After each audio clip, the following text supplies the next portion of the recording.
मुंबईतल्या अंधेरीच्या गोखले पुलाच्या मुद्द्यावरनं आता आमदार मुर्जी पटेल आक्रमक झाले। पुलाचं काम 15 मे पर्यंत पूर्ण न झाल्यास काम बंद पाडण्याचा इशाराच त्यांनी दिलेला आहे।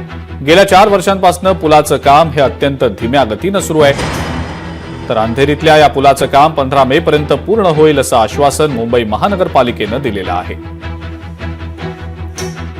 गेल्या 4 वर्षापासून याचं काम सुरू आहे। हा मार्च 2021 ला याची सुरुवात झाली होती आणि आता आम्ही 25 ला आहे। 15 मे याची डेडलाईन आहे चालू करण्याची असं अधिकारी मला सांगतात। पण मला वाटत नाही की होईल आणि जर 15 मे पर्यंत चालू झाला नाही तर याचं काम पूर्णपणे बंद पाडू। मुंबई महानगरपालिका टाळाटाळ करत आहे।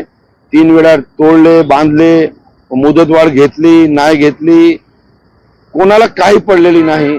जर 15 मे ला चालू नाही केलं मग मुंबई महानगरपालिका अधिकारी आणि आम्ही काहीतरी इथे निर्णय शहानिशा करावा लागेल। लोकशाही मराठी ऐका, पहा, जागरूक रहा।